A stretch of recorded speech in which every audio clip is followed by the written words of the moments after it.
Então, saber esperar é muito importante. E saber o lugar das coisas e o momento das coisas, né? Às vezes a gente esquece que a gente vem aqui para cultuar, para adorar, para ouvir a voz do Senhor. E a gente vem, às vezes, mecanicamente para uma reunião social, para cumprir uma escala, não é? Então a gente tem que ter alguns cuidados para que a nossa mente não seja minada. E é sobre isso que eu quero falar com vocês hoje.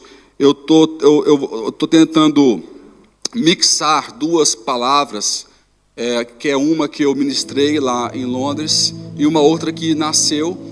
Mas eu quero introduzir um pouquinho, então pode ser que eu não consiga terminar hoje e continue no próximo culto, tá?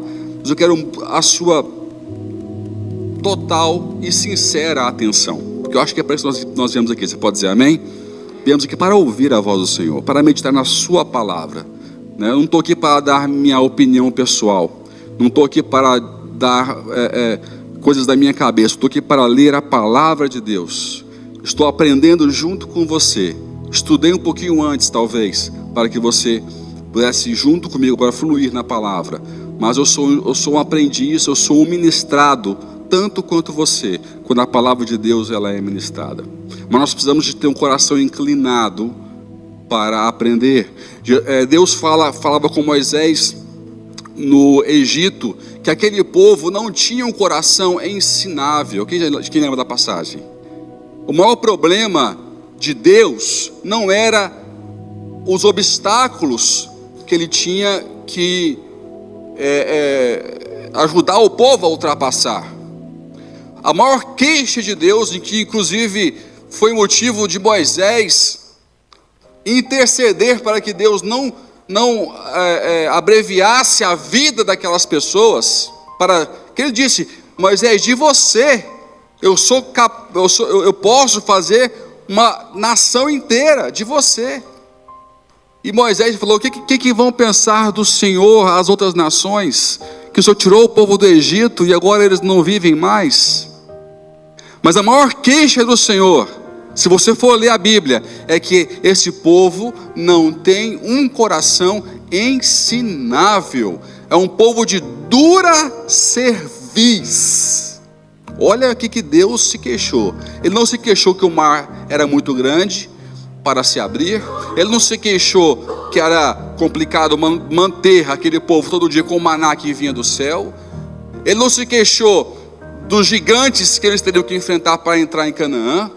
Mas quando ele viu um povo com dura cerviz, ou seja, que não era capaz de deixar que a palavra de Deus, os seus comandos penetrassem em sua mente e penetrassem em seu coração, ele encontrou um grande problema. E é sobre esse grande problema que eu quero falar hoje, porque essa batalha não terminou, essa batalha continua. E eu quero falar com você sobre o seguinte: seja o conceito que destrona o preconceito. Seja o conceito que destrona o preconceito. Só um bom e verdadeiro conceito pode destronar um preguiçoso preconceito, porque não tem outra palavra. Todo preconceito, ele é preguiçoso e ele é desleixado. Todo preconceito, ele é preguiçoso e ele é desleixado, porque a pessoa quer definir alguém em alguns segundos, definir alguém em poucas palavras que ela ouviu de alguma pessoa, definir alguém pela primeira impressão, porque a primeira impressão é a que fica. Não é assim que fala o ditado, não é? Popular? Sabemos a importância da primeira impressão, óbvio, mas você vai definir a pessoa, a vida dela pelos primeiros 15 segundos que você a conheceu? Tem gente que fala com aquela altivez: quando eu bato o olho em alguém, eu sei quem é essa pessoa. Já ouvi várias vezes essa frase, porque você é preguiçoso e desleixado. não deixe a pessoa dar tempo de se apresentar, de se mostrar e de confiar em você, para dizer para você quem ela realmente é. Me perdoa que eu sei que eu toquei num ponto sensível em muita gente agora, mas eu estou aqui para falar coisas para você refletir e pensar coisas que também me confrontam. Não é só você, eu sou o primeiro ministrado. Acho que eu não tenho a tendência de, pela minha experiência de vida, nos primeiros comportamentos que alguém tem comigo, traçar logo um perfil. Eu tenho essa tendência, eu sofro do mesmo problema. Porém, a palavra de Deus, os pensamentos que eu deixei que Deus penetrasse na minha mente, no meu coração, me fala: Aisley, você não pode ser assim. Espera um pouco mais, ouça um pouco mais, veja um pouco mais antes de definir. Não seja preguiçoso, não seja desleixado. Invista tempo, observe melhor, olhe por um outro ângulo. Quem pode dizer amém? Então, o mundo, igual você, nós todos aqui, que às vezes sofremos com preconceitos, praticamos e definimos preconceitos. O que é preconceito? É você definir um conceito prévio sem você estudar a matéria. É um pré-conceito.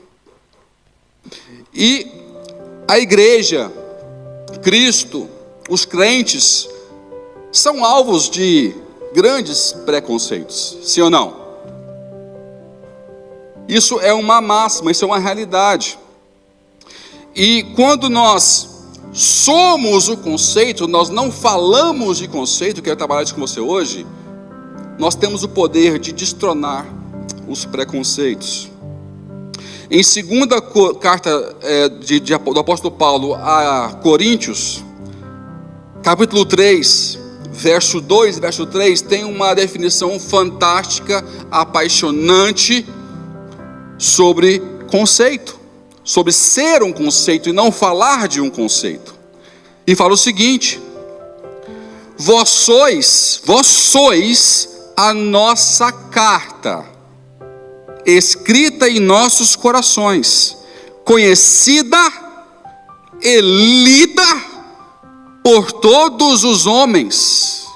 Vós sois a nossa carta, escrita, conhecida e lida por todos os homens, sendo manifestos como carta de Cristo, ministrada por nós e escrita não com tinta, mas com o Espírito do Deus vivo, não em tábuas de pedra, mas em tábuas de carne no coração. Quem pode dar um amém aí? Um aleluia e um aplauso bem forte ao Senhor.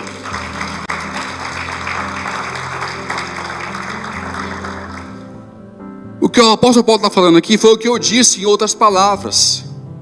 Seja um conceito para quebrar o preconceito. Havia um preconceito dos judeus, dos gregos, dos romanos em relação à igreja. E por causa desse preconceito havia o quê? Uma perseguição. O próprio apóstolo Paulo, ele foi um preconceituoso. Ele perseguiu os cristãos e ele matou os cristãos. Estevão morreu a seu mando. As suas vestes foram colocadas nos seus pés, o responsabilizando por sua morte. Um dos primeiros diáconos da igreja, munido de dons e autoridades para pregar e fazer prodígios em nome do Senhor. Estevão, depois você lê sobre ele, foi apedrejado, porque havia um preconceito de que aquilo era ruim para o mundo, era ruim para a sociedade, era ruim para a religião judaica. Depois passou a ser ruim para Roma. Passamos a ser presos, esfolados vivos. Passamos a virar lâmpada de estrada. Quem é que sabe da história aí? Deixa eu ver aqui, quem sabe da história. Pouca gente sabe disso, né? Você não sabe que o imperador romano pegava os cristãos para fazer recreações na arena, para serem comidos pelos leões.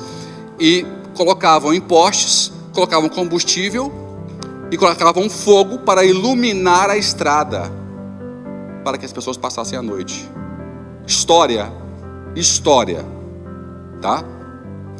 Inclusive Nero foi um deles, que é contemporâneo de Paulo, e alguns estudiosos falam que foi amando de Nero que ele foi decapitado. Então isso é história. Por quê? Rótulos, preconceitos. Mas a igreja sempre foi o conceito, ela não falava de conceitos. E por ser o conceito, por ser a carta viva de Cristo Jesus, por ser alguém que é lido pelo outro, isso foi sendo quebrado. E nós chegamos até aqui. O impossível aconteceu. A igreja continuou crescendo na sua glória, na sua plenitude, com sua autoridade. O evangelho continuou sendo pregado, alcançando milhares e milhares de vidas, até o século 21. Amém? Por quê? Porque nós somos cartas. Fala para o teu irmão, vocês sois cartas. Se você quer ficar um pouquinho mais tecnológico, fala assim, sois um e-mail, fala aí. Você é um e-mail, você é um hashtag. Acho que ele escreveu assim hoje, né? Sois o hashtag. A gente muda as palavras com o tempo, não é? Mas uma máxima que talvez você nunca ouviu: talvez você vai ser a única Bíblia que um amigo seu vai ler um dia. Talvez você será a única Bíblia que algum amigo seu, algum parente seu, que você ama, que não aceita, que tem um preconceito, vai ler um dia, através de você ser o conceito vivo, um conceito andante, uma carta viva, onde as pessoas depois são surpreendidas com o amor, com a sua atitude, com o seu gesto. Só consigo ser o conceito que destrona o preconceito, não apenas sendo amigo do pensamento, mas me envolvendo com o pensamento. Daqui a pouquinho eu vou falar um pouquinho sobre isso.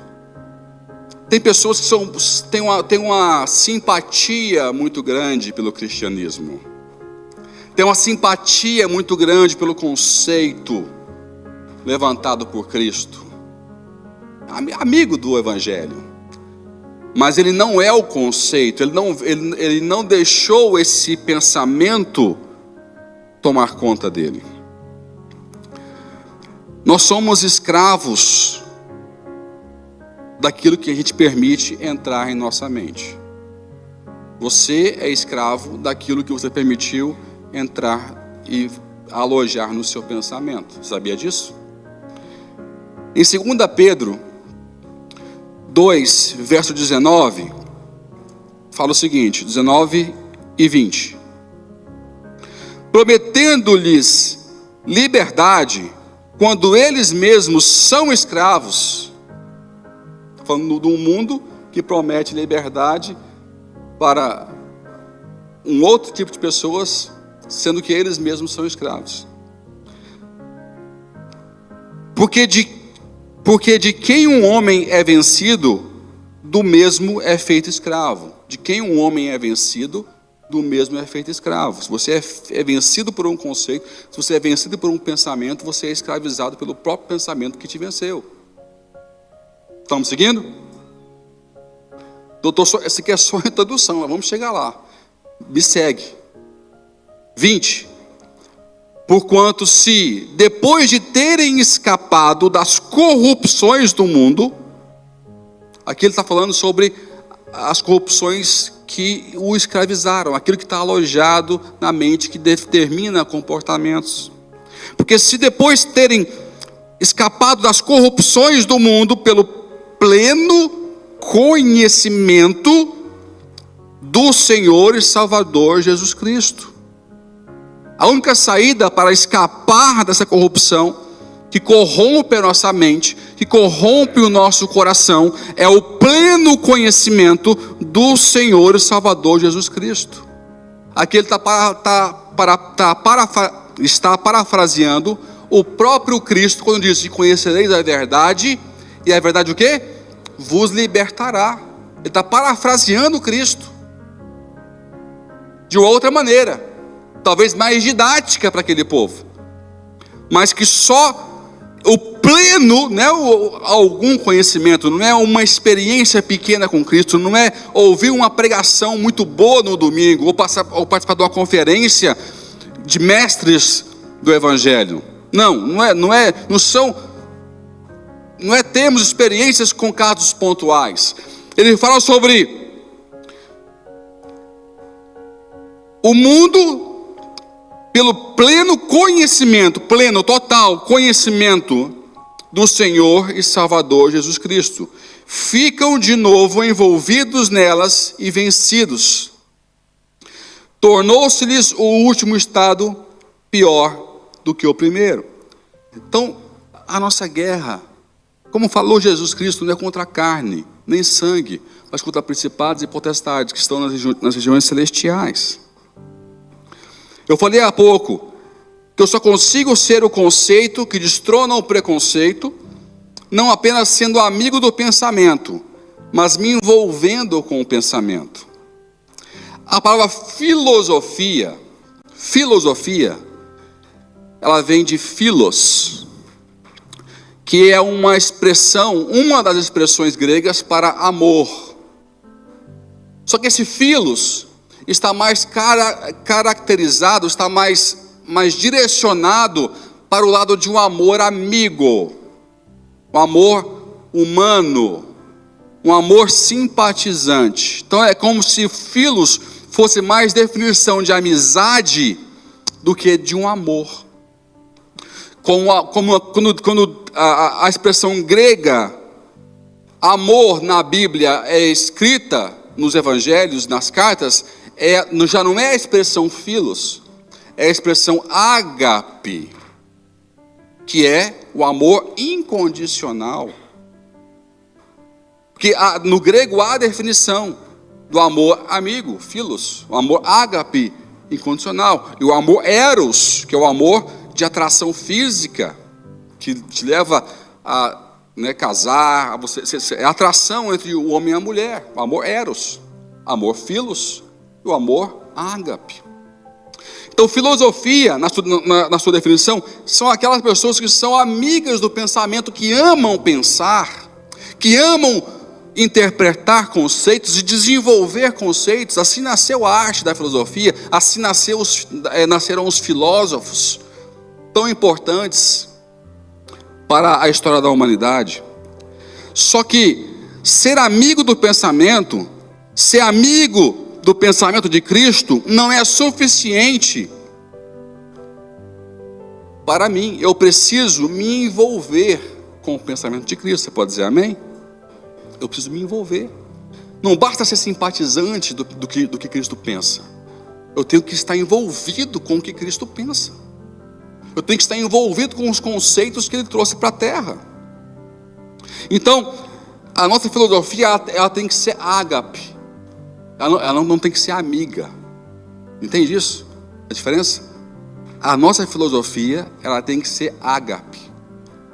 Um amor incondicional ao pensamento que Cristo me apresentou. Incondicional. Nós às vezes recebemos de bom grado os pensamentos de Cristo, os conceitos, os seus princípios, mas nós temos algumas condições para isso. Tudo bem, eu aceito, mas comigo é assim, bateu, levou.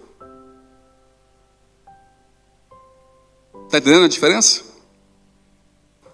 É um pequeno exemplo, que às vezes nós temos o amor simpatizante pela palavra de Deus, um amor simpatizante pelos conceitos que o Senhor tem para nós, mas não é incondicional. Eu coloco umas condições, eu tenho as minhas reservas, e isso tem atrapalhado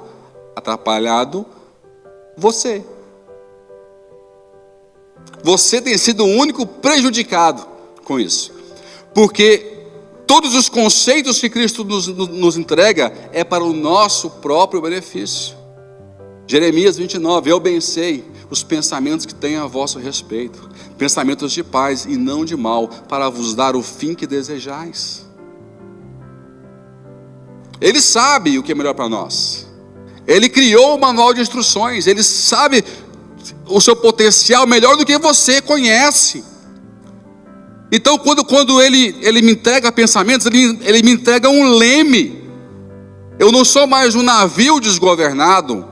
Eu não sou mais um carro sem piloto. Eu sou alguém que tem nas mãos um leme, uma direção. Porque eu escolhi assim, eu confiei incondicionalmente. Mesmo que eu não entenda na perfeição tudo o que ele me ensina e o que ele me explica. Mas eu confio na perfeição, em tudo. Porque aquele que me ensinou e me direcionou, ele é perfeito, ele me ama, ele é o meu protetor, e ele quer o melhor para a minha vida e para a minha família.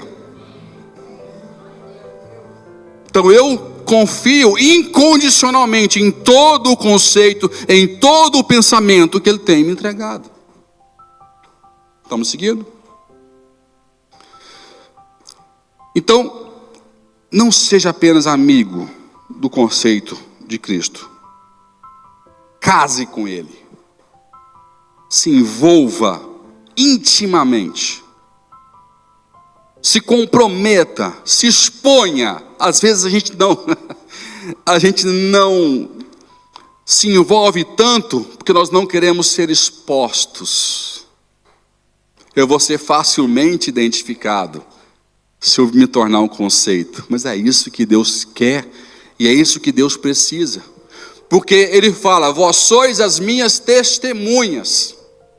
Testemunha é alguém que abraçou um conceito, é o próprio conceito, e esse conceito é tão forte nele, que ele tem muito testemunho para contar do que Deus fez na vida dele, porque ele se tornou um próprio conceito de Cristo na terra. Então é como o Eduardo falou, tem coisas que você, por mais que o outro não creia, é indiferente para você se o outro crê ou não crê. A sua experiência ninguém vai remover, ninguém vai retirar. Você sabe o que você viveu, você sabe o que você experimentou. Você pode falar com o coração cheio, com o coração explodindo de alegria. Já não é sobre o outro crer, é sobre contar o que eu vivi.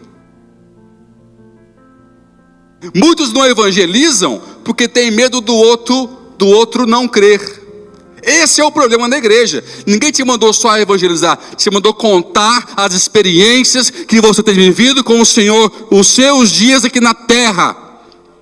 Porque a sua experiência prova que você é o próprio conceito, não ninguém fala do conceito. E quando você contar para alguém a sua experiência, você é uma testemunha. E isso tem um poder tremendo, uma bomba atômica espiritual, que destrona o preconceito de quem não quer ou resiste crer em Cristo Jesus. Quando eu tenho medo de pregar para outro não crer, eu estou revelando que eu sou apenas um teórico, e não alguém que se permitiu ser o próprio conceito, que destrona o preconceito. Vós sois cartas. Seja o conceito que destrona o preconceito. Quando eu sou o conceito, eu não falo apenas de ideias. Eu sou a própria ideia.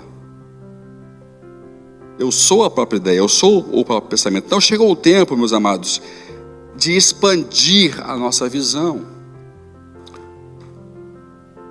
Nós temos que nos esforçar para enxergar um pouquinho mais longe. Limpar os olhos, tirar aquela neblina que está à sua frente. Entender que tem um mundo muito melhor, muito mais além do que o seu próprio mundinho. Há uma agenda macro que sobrepõe a sua agenda micro, que é a agenda do Criador. Você pode dizer amém? E nós temos que entender isso e nos curvar a isso. Fala aí para o seu irmão, expanda a sua visão. Fala assim, seja um bom hashtag. Em Gálatas 4, verso 4, Eu falei isso em Londres. Fala o seguinte: mas vindo a plenitude dos tempos, Deus enviou seu Filho, nascido de mulher, nascido debaixo da lei. Olha para cá. Jesus, ele veio no tempo certo. Ele não veio quando Moisés se manifestou. Ele não veio muito depois. Ele fala, Deus fez uma leitura, Deus preparou o mundo. Quando chegou a plenitude dos tempos, ele falou, vou manifestar o meu filho. Se a gente for olhar historicamente, vamos caminhar pela razão, pelo racional aqui agora. Historicamente, o que diferencia aquele tempo de 2.000, 2.500 anos atrás dos outros tempos? A evolução e a abertura do homem para o pensamento. 300, 400 anos antes, nasceram Aristóteles, Platão, Sócrates. Sêneca foi contemporâneo de Cristo. Alguns falam que ele trocou correspondências com o apóstolo Paulo. Então você vê que quando o mundo começou a se questionar, a se perguntar, a estar aberto para uma nova ideia, a estar aberto para dizer, será que o outro tem razão? Aí Deus viu, e chegou a plenitude dos tempos, e Jesus Cristo se manifestou. Então quando Deus quis mudar o mundo, Ele trouxe um novo pensamento. Quem aqui tem alguma parte no seu mundo que tem que ser transformado? Com o braço no ar. Todo mundo tem uma parte no seu próprio mundo que tem que ser mudado, sim ou não? O que falta nessa parte do seu mundo para ser mudada? Faça comigo. Um novo conceito. Um novo pensamento. Esse pensamento, ele já está aqui. Ele já existe. Talvez você até já o saiba, mas você apenas é um simpatizante. Você tem o pensamento, mas ele não te tem. E o pensamento só muda o meu mundo quando ele me tem, não quando eu o tenho. Quantas pessoas têm a Bíblia em casa? Mas se eu perguntar ao contrário, alguns não vão saber responder. Quantas pessoas pertencem à Bíblia? Eu tenho a Bíblia, mas ela me tem?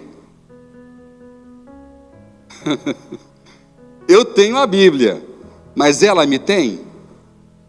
Achei bacana o Luciano Subirá foi abrir a plenária, ele tem umas piadinhas.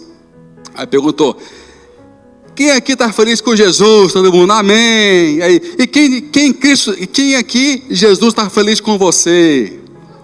Rapaz, reduziu os amém drasticamente. Né? Na hora, quem está feliz com Jesus? Amém. Aí volta a segunda pergunta. E quem que Cristo está feliz aqui? Quem está alegrando Jesus aqui? Aí os améns diminuíram, perderam a força. Porque eu quero ter Jesus, mas eu não quero que Ele me tenha. Que loucura! Que loucura! Eu quero ter Jesus, mas eu não permito que Ele me tenha. Eu tenho a Bíblia, mas ela não me tem. Então tem essa parte no seu mundo que você anseia que seja mudada, precisa de um pensamento que já existe, que ou você não sabe, ou você sabe e não se deu a ele. Estão me entendendo? Ou está ficando meio confuso? Que a gente vai fazendo tanta introspecção, que a gente vai entrando tanto, que às vezes fica confuso. Então fala assim comigo, conceitos governam. o que governa de verdade na nossa vida é aquilo que a gente pensa. São nossos conceitos, é a visão. Por isso que Deus, quando quis mudar o mundo, Ele não levantou armas. Ele trouxe uma ideia poderosa, uma ideia forte, uma ideia transformadora, sobre perdão, sobre o amor, sobre o pecado, sobre o arrependimento. Ele trouxe uma ideia avassaladora. O amor é muito mais explosivo, transformador do que qualquer guerra ou bomba atômica. Você não tem ideia do poder do amor em exercício, não do amor filosófico, não do amor politicamente correto, mas do amor quando eu sou o próprio conceito na sua existência. Ele é poderoso, ele muda, ele constrange, ele inspira, ele ensina, ele trava ações. Fala em Provérbios ou Salmos, não me lembro: a voz branda apacenta, desvia o furor. Um coração cheio de amor, ele consegue neutralizar armas do maligno que você não tem ideia. O perdão não só me liberta, porque eu preciso ser desintoxicado, eu preciso tirar essa coisa que me sufoca. O perdão primeiro é para mim, para me libertar, para me tornar saudável, mas ele também confunde o outro, liberta o outro, ensina o outro. Não só você é beneficiado, mas você se torna um instrumento na mão de Deus quando você exerce o perdão.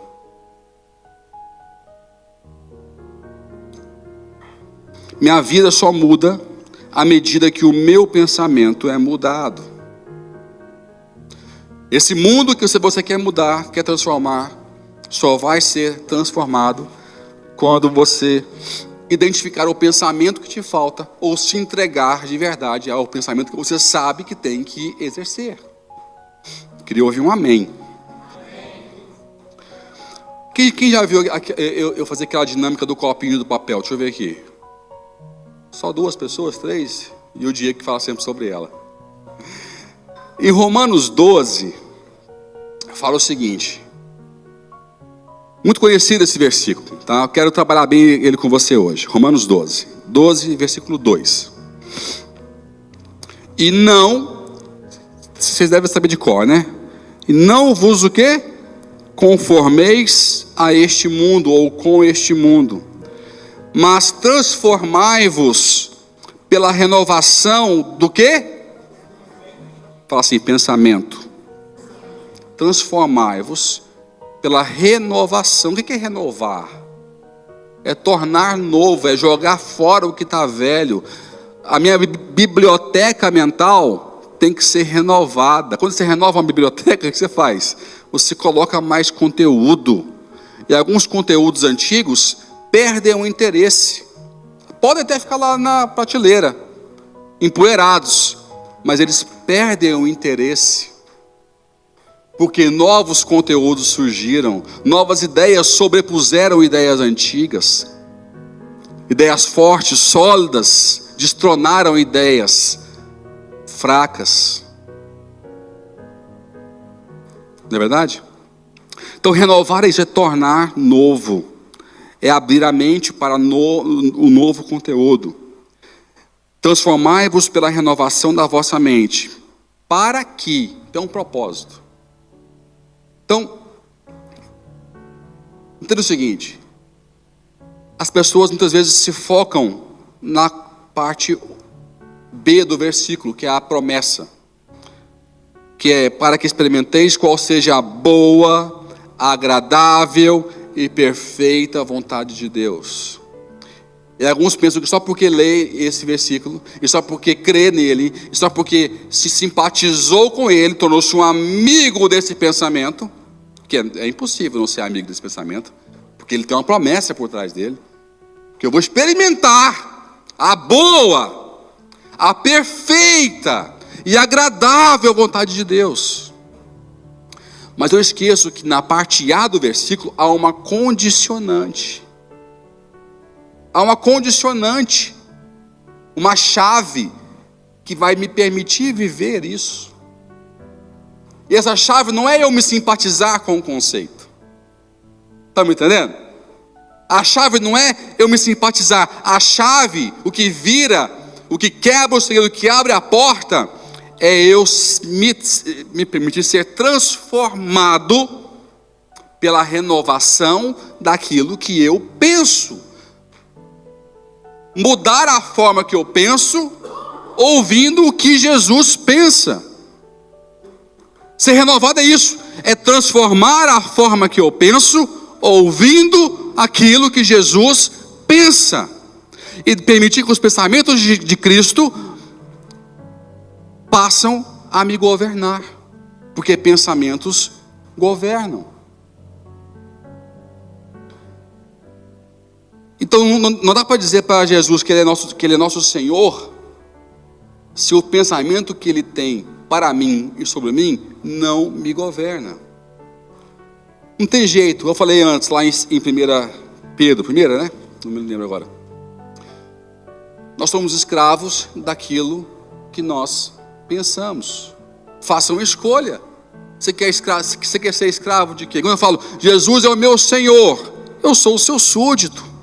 Estou sujeito à sua vontade. Eu prefiro estar escravizado pelos pensamentos de paz e não de mal que Deus tem para mim, do que estar escravizado por pensamentos que me mantêm cativos, com as minhas asas cortadas, que não liberam e não exponenciam o meu potencial. Aquilo que eu preguei há uns 3 domingos, sobre que Cristo falava que Ele era a rocha, né? Aquele que cai sobre a rocha será quebrado, mas aquele a quem a rocha cair em cima se reduzirá a pó. E perguntei para as pessoas, o que você prefere? Viver quebrantado, cair sobre a rocha, ou você se prostrar ao pensamento de Cristo, se prostrar ao conceito de Cristo, se prostrar ao plano maravilhoso que Ele tem para nossas vidas. Então eu me quebro. É melhor ser quebrado para a salvação, é melhor ser quebrado para a transformação, para a renovação do meu pensamento, do que depois ser reduzido a pó. Porque quando eu não me curvo, não me quebro aos conceitos de Cristo, eles vão me servir de juízo. E quando o juízo chega, quem não foi governado por Cristo e pelo mundo, é reduzido a pó, como fala a palavra de Deus. Então, pensamentos governam. Em Gênesis, segundo conceito, Gênesis 2:7, você lê o seguinte: e formou Deus o homem e soprou sobre suas o quê? Narinas, e lhe deu fôlego de vida.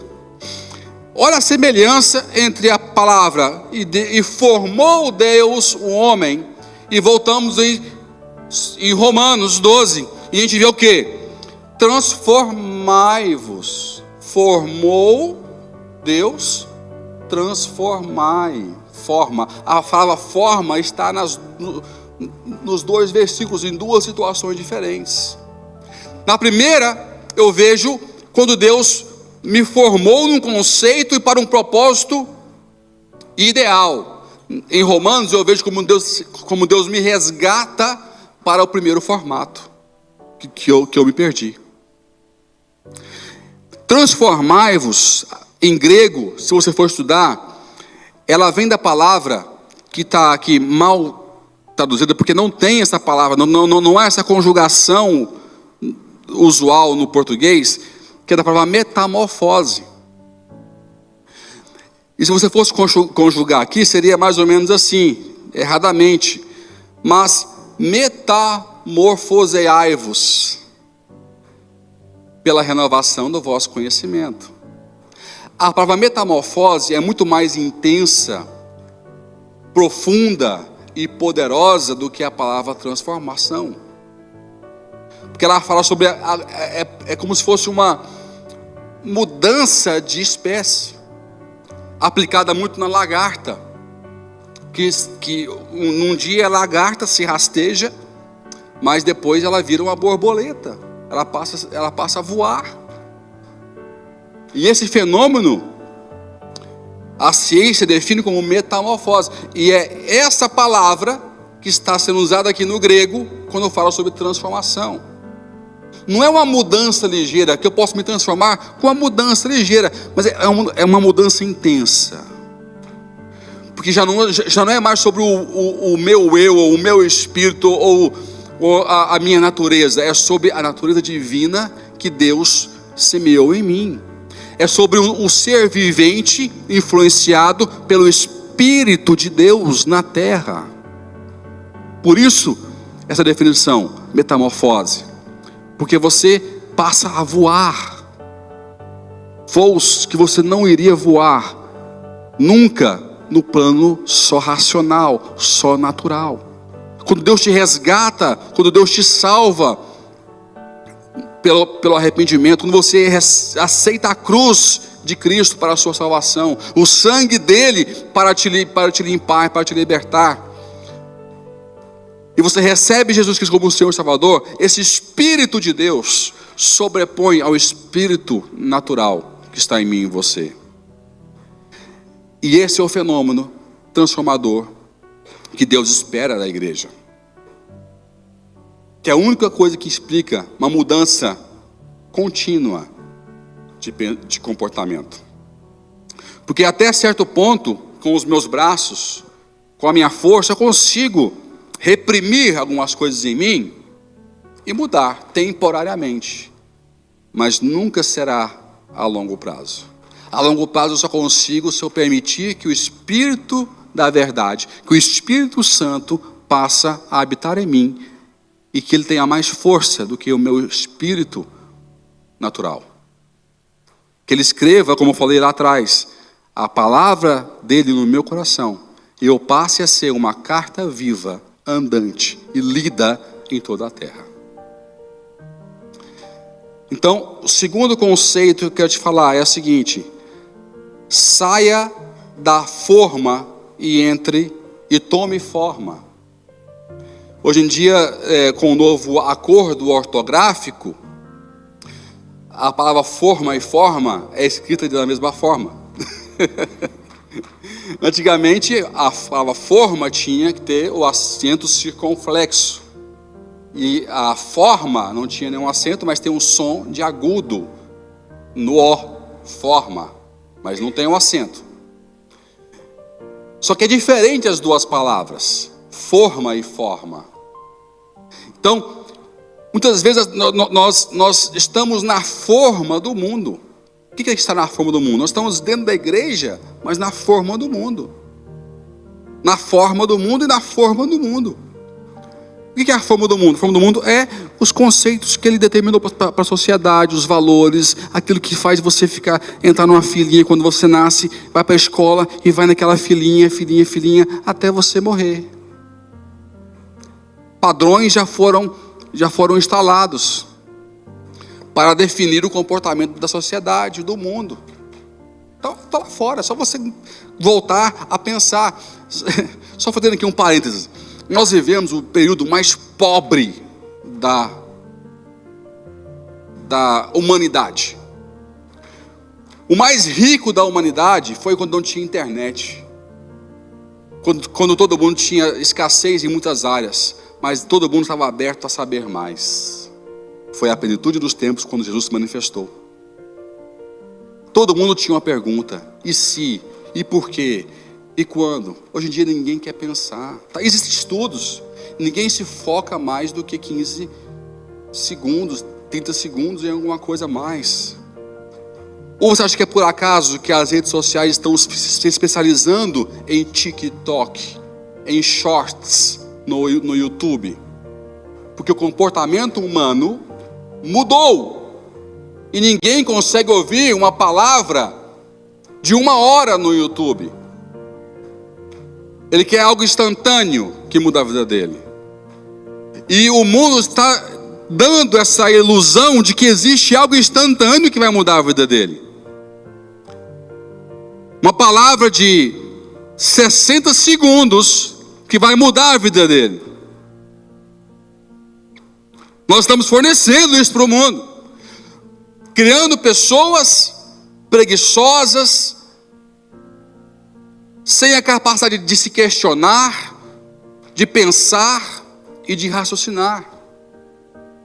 O último que eu vi lutando contra isso foi o Augusto Cury, que tentando criar e criou, não sei como é que está a continuidade disso, que é a escola do pensamento. Você acompanha muito eles, deve saber.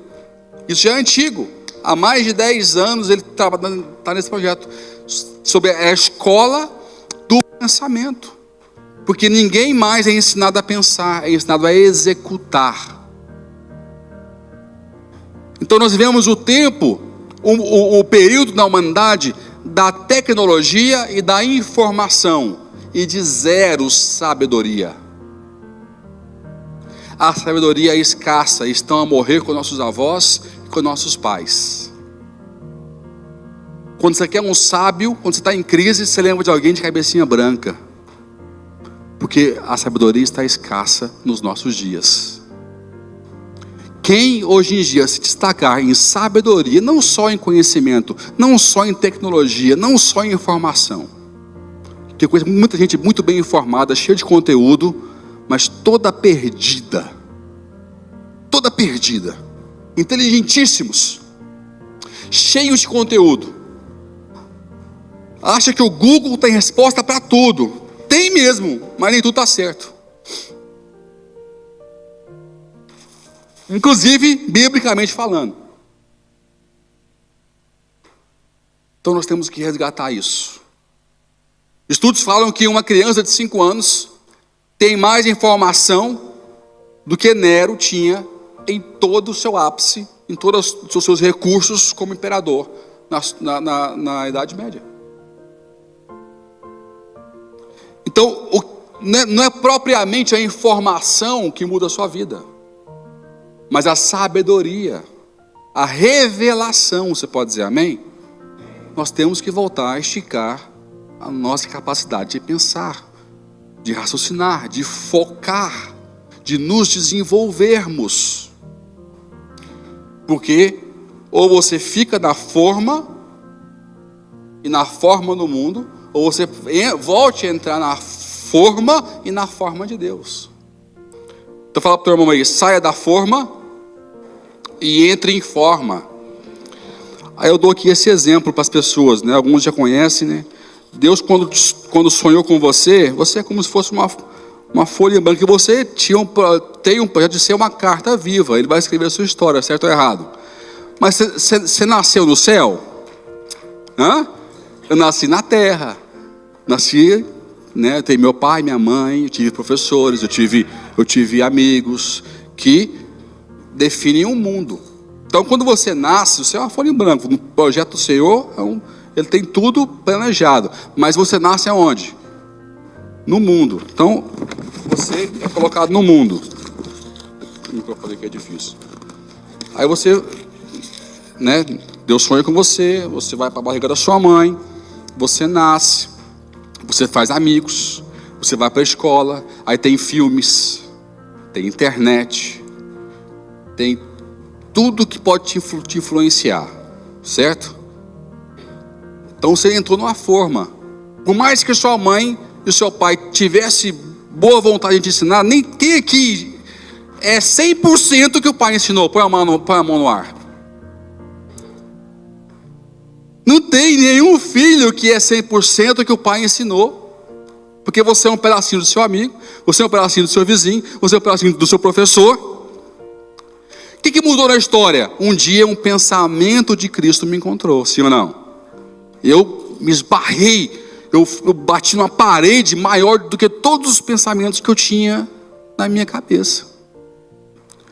E isso destronou o meu preconceito em relação a Deus, em relação a Cristo. E eu faço o quê? Lembra quando você faz um bolo na sua casa e vai desenformar ele? Né? Tem uns que quebram e são destruídos. Outros ficam bonitinhos, você põe, né? Aí Deus vai e te tira do mundo, né? Deixa eu olhar aqui. Aí você se converte. Aí o mundo sai de você, você sai do mundo, sim ou não? Porque Deus te encontrou. Mas qual a forma que você tem? A forma do mundo. Entendeu? Eu saí do mundo, eu me desliguei, eu rompi com o mundo, mas isso não apaga a minha história com o mundo. Vamos ser realistas aqui. Isso não apaga a minha história com o mundo, não apaga o que eu aprendi com o mundo, não apaga o impacto que o mundo teve em mim. Então eu tenho a forma do mundo. Quando eu falo saia da forma e entre na forma, é porque à medida que eu vou permitindo que os pensamentos me tenham, e não eu apenas tenha os pensamentos, me simpatizo com os pensamentos de Cristo, eu vou perdendo essa forma. Essa é a definição que está em Romanos 12. Porque eu tenho hoje, o mundo que está dentro de você, que tem que ter uma ideia nova, você recebe essa ideia e abraça ela, aí você faz assim, ó. Entendeu? Já não cabe aqui dentro. Certo? Está perfeito? Não está. Mas não cabe aqui. Eu estou me transformando, eu estou perdendo a forma da forma do mundo. E à medida que eu vou sendo renovado, estou sendo mandado embora, gente, nem viu o horário.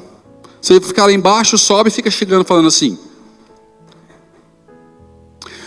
O pensamento vai entrando em mim e eu vou sendo o quê? Esticado, olha só, eu vou sendo, né?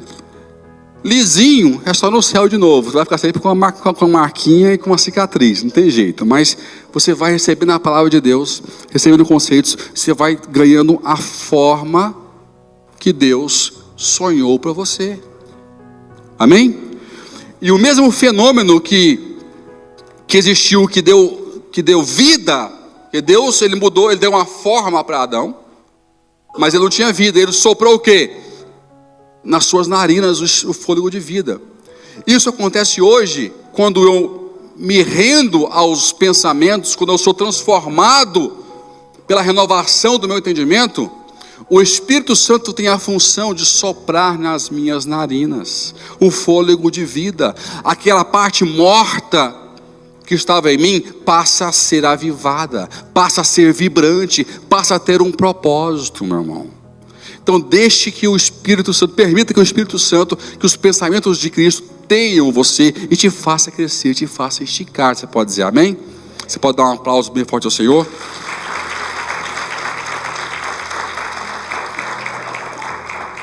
Então fala de novo comigo assim: saia da forma e entre em forma.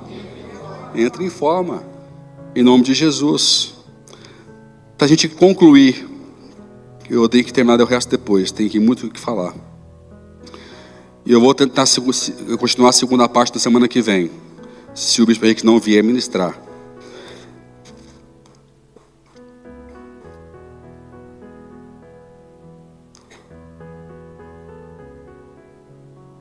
Desde quando Cristo se manifestou na terra, o propósito dele foi esticar e expandir nosso pensamento. E nós temos passagens como essa que eu vou ler agora, em Mateus 6, verso 19 ao 21. Uma ideia que confronta, uma ideia totalmente contrária à expectativa e àquilo que o mundo persegue. E ele fala o seguinte nessa passagem: não ajunteis para vós tesouros na terra. Nunca foi tão atual esse versículo. Vivemos em função de ter e não em função de ser. Até hoje esse pensamento ele é insistente em nossas vidas.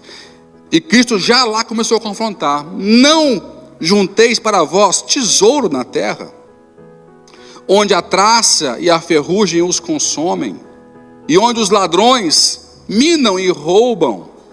Mas ajuntai para vós tesouros no céu, onde nem a traça nem a ferrugem os consomem, e onde os ladrões não minam e nem roubam. Porque onde estiver o teu tesouro, aí estará também o teu coração. Olha como é que essa palavra era de confronto naquela época e ela é de confronto hoje também. Porque nós temos as prioridades desorganizadas. Eu me simpatizo com o amar a Deus sobre todas as coisas, mas eu priorizo mais a minha família, que eu amo tanto. Que é errado amar a família? Não.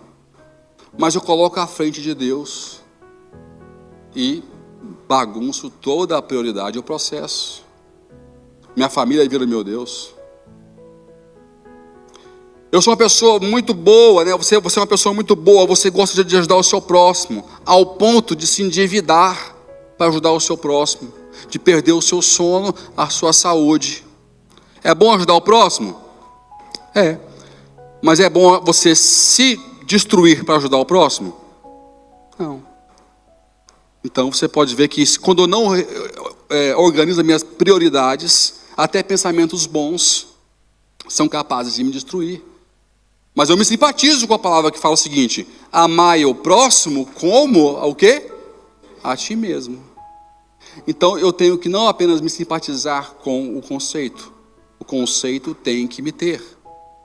Eu tenho que ser o conceito que quebra o preconceito. Então reorganize as suas prioridades.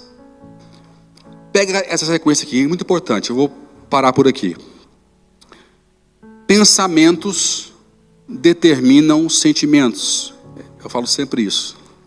Pensamentos determinam sentimentos. O que você está sentindo hoje é condicionado, é uma consequência daquilo que você permitiu estar na sua mente. Pensamentos determinam sentimentos. Sabe o que é interessante? É que até quando o pensamento de Deus me faz chorar, eu choro no lugar certo e choro por uma boa causa. Nunca algo que eu li na Bíblia que me fez chorar me causou algum mal. Me levou para o altar, me levou para o arrependimento, me levou para sentir a dor do próximo, a dor da igreja. Até quando o pensamento de Deus me faz chorar, isso me faz bem. Mas eu escolho pensamentos que me fazem chorar e que me destroem, que me oprimem, porque eu permiti que esse pensamento me escravize. Então pensamentos determinam sentimentos. Se você quer mudar o que você sente, mude aquilo que você pensa. Vou repetir. Se você quer mudar que você está sentindo, se o que você sente é incômodo e você não gosta, procure o pensamento que está provocando em você esse sentimento. Vasculhe, mexa e substitua esse pensamento por um pensamento do Senhor, que é melhor derramar lágrimas com o pensamento do Senhor do que lágrimas com os conceitos que a terra me deu. Então, pensamentos determinam sentimentos. Sentimentos, infelizmente, determinam e condicionam o quê? Escolhas. Muitas pessoas não deveriam ser, são ensinadas a não ser, mas escolhem e decidem emocionalmente. Quando estão com raiva, quando estão alegres, quando estão tristes, é aí que elas tomam as suas escolhas, não baseadas no conceito e na convicção que elas têm, mas daquilo que ela está sentindo. Por isso eu tenho que proteger o meu sentimento com o pensamento. Então, sentimentos determinam escolhas. E as minhas escolhas determinam as minhas ações, as minhas atitudes. Por isso que nós somos tão bombardeados na nossa mente 24 horas por dia, porque esse ciclo é contínuo, é uma verdade inquestionável, e que se o inimigo tomar a sua mente, ele determinou o seu sentimento, a sua escolha, e Ele condicionou a sua ação, a sua resposta, a sua atitude, o seu jeito de ser, de falar, de estar. Está condicionado ao pensamento que você é convicto. Semana que vem, se der, eu vou entrar na parte de como combater isso. De como eu posso ser um guerreiro. Como eu devo entrar em guerra. Como falou o apóstolo Paulo, combati o bom combate. Que combate foi esse? Ele pegou alguma vez em arma? Ele arregimentou algum exército? Sim ou não? Não, mas ele disse, eu combati o bom combate. Tá? Então guarda isso com você. Semana que vem eu continuo. Fica de pé onde você está. Se você foi aqui abençoado até agora, dê um aplauso bem forte ao Senhor.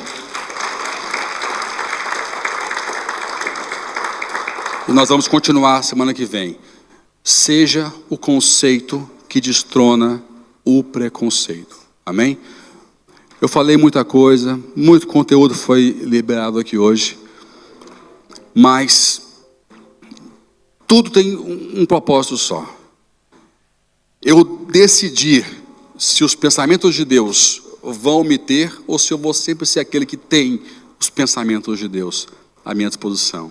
Como se fosse um troféu, como se fosse mais um ornamento para a minha vida. Um enfeite que eu escolhi. Se eu sou alguém que tem apenas a Bíblia ou alguém que a Bíblia me tem. A Bíblia me tem. É uma escolha, é uma decisão que nós temos que fazer.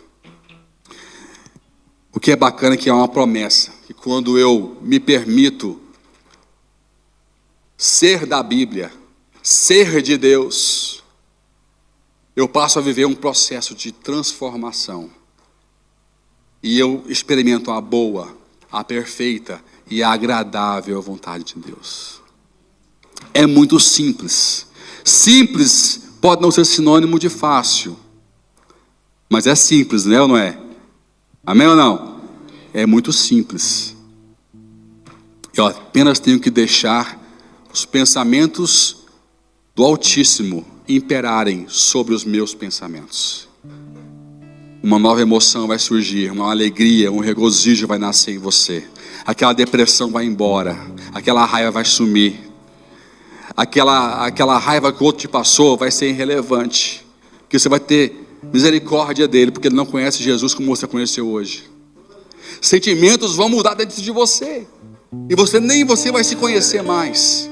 Porque você deu espaço para os pensamentos, os mega e poderosos pensamentos do nosso Senhor Jesus Cristo, que transforma, que liberta, que cura, que muda a história da humanidade. Tem mudado e irá sempre mudar, desde que eu abra o meu coração e receba. Que eu permita que esses pensamentos me tenham de verdade.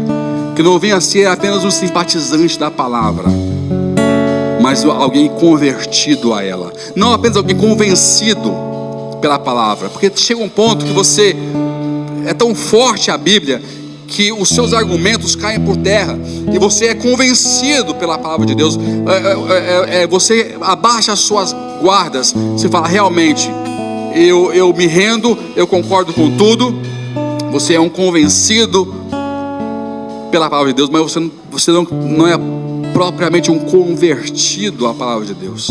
Ser convencido pela palavra só é válido quando eu me converto a ela, quando ela me leva para a cruz, para o altar, para o arrependimento, para uma mudança genuína de estado de espírito, de escolhas, de curso de vida.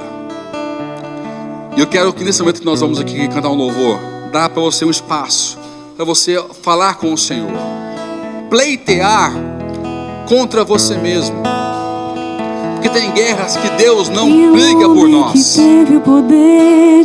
Como eu falei no princípio, Moisés tinha um problema, porque era um povo de dura cerviz.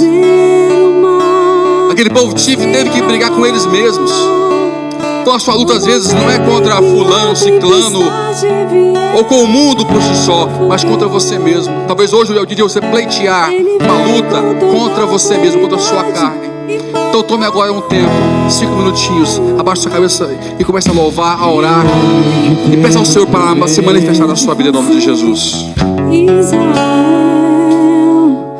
caminhar por entre as águas do Mar Vermelho. Fiz caminho no meio do mar para o povo de Israel passar. Do outro lado, com os pés enxutos, puderam cantar o hino da vitória. Quando estiver frente ao mar e não puder atravessar, chame esse homem com fé, só ele abre o mar. Não tenhas medo, irmão, se atrás vem Faraó, Deus vai te atravessar e você vai entoar o hino da vitória. Toda vez que o Mar Vermelho tiver que passar, chame logo este homem para te ajudar.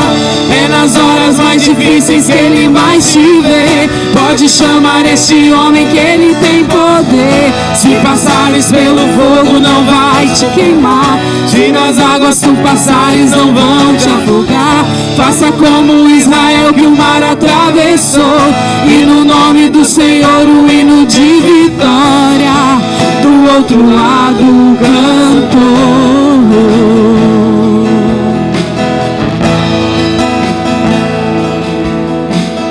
Obrigado, Senhor. Tu és maravilhoso. Tu és o Deus do impossível. O teu reino é sobre isso, Senhor. É sobre estar aberto a essa boa notícia.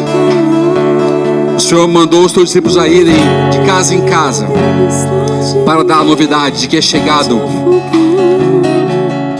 o reino de Deus, o novo governo. E hoje nós entendemos que pensamentos governam, que podemos ser o conceito que quebra qualquer preconceito. Pai, que o teu reino, que é uma nova ideia, uma nova proposta, venha hoje, Senhor, ser honrado. Possamos nos curvar a Ele e aceitar este governo. Não queremos mais ser escravos dos pensamentos do mundo, dos conceitos da terra, mas sim, Senhor, servir ao nobre, poderoso, divino e latente pensamento dos céus, que o Senhor trouxe para a terra, manifestado em carne, morrendo na cruz do Calvário, para nos dar a vida eterna. Reviveu ao terceiro dia e nos enviou o Espírito da promessa, o Espírito Santo que habita em nós, que nos vivifica, nos inspira, nos guia, nos protege, escreve em nossos corações a tua palavra, nos transformando, Senhor, em cartas vivas. Cartas vivas, o próprio conceito andante, a expressão do teu evangelho na terra. Que possamos começar isso dentro de nossos próprios lares, nas nossas comunidades, e que possamos viver os maiores benefícios e consequências que estão por detrás desta verdade, e de nos rendermos a este convite, que venhamos ser ousadas, cheias e poderosas testemunhas nessa terra, contando para os quatro cantos, para todo mundo, as grandezas que o Senhor tem manifestado no nosso meio, em nome de Jesus. Senhor, eu quero abençoar agora a tua igreja e declarar que caia por terra todo pensamento contrário ao teu pensamento, em nome de Jesus. Eu quero, Pai, em nome de Jesus, pedir que os teus anjos, arcanjos, com espadas desembainhadas, venham agora destronar todo o principado, toda potestade que tem influenciado e condicionado pensamentos, sentimentos, escolhas e ações neste lugar, e dizer, em nome de Jesus, como igreja, em uma só voz, que que o nosso pensamento pertence ao teu pensamento, ao teu Espírito Santo. Damos toda a liberdade ao teu Espírito Santo para agir em nós e através de nós. Queremos ter os teus pensamentos, queremos ter os teus sentimentos, queremos fazer as escolhas que o Senhor teria feito, queremos ter as ações que o Senhor espera que tenhamos na terra. Eu abençoo a tua igreja e ministro essa unção, destronando os principados que têm alojado pensamentos contrários, sofismas que têm atrasado, feito sofrer a tua casa. Cada um aqui disse hoje, Pai, que tem um pedacinho no seu mundo que precisa ser transformado. Eu te peço duas coisas, Pai. Ou traga hoje o novo pensamento, a nova ideia, a revelação que eles precisam para este mundo que não foi mudado ainda neles, venha a ser transformado.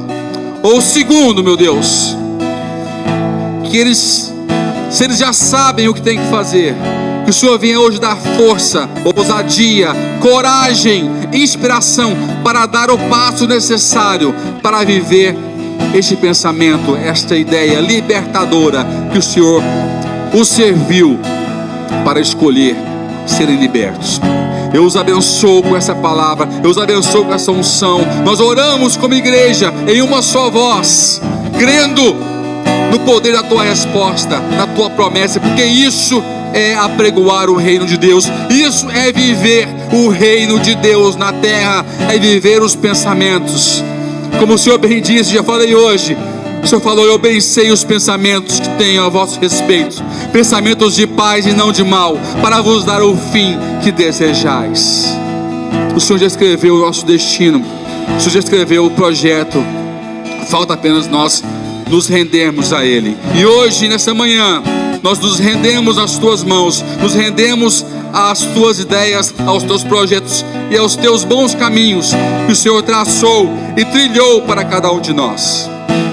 Que a unção, que a autoridade venha sobre a tua casa, e que o teu nome, só o teu nome, venha a ser totalmente e totalmente glorificado pela caminhada de cada um que está aqui presente, e daqueles que virão a ser inspirados pelos resultados e testemunhos daqueles que aqui estão. É o que nós te oramos, agradecidos, com fé, em nome de Jesus. Amém e amém. Amém? Você recebe? Faça um receba e dê um aplauso bem forte ao Senhor, em nome de Jesus. Glória a Deus. Aleluia. Estiver frente ao mar, louve ao Senhor, louve. E não puder atravessar, chame esse homem com fé. Só ele abre o mar. Não tenha medo, irmão.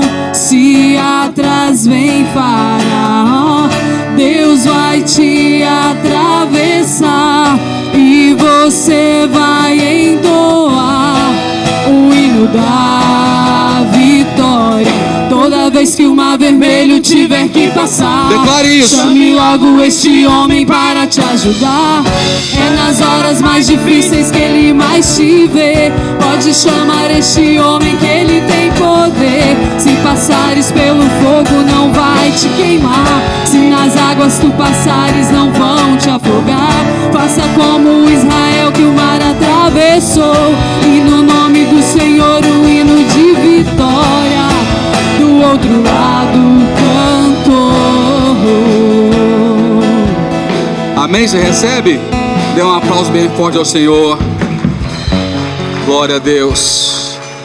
Que o amor de Deus, nosso Pai, que a graça de Jesus, o seu Filho, que as comunhões e as consolações do Espírito Santo de Deus esteja com todos vocês, todos os teus dias, imperando em ti os pensamentos do Altíssimo, glorificando a Deus com os teus testemunhos e conquistas, no nome de Jesus. Amém, amém e amém. Amém? Deus te abençoe, Deus te guarde. Dê um abraço no mínimo em 5 pessoas e tenha uma semana cheia de vitória em nome de Jesus.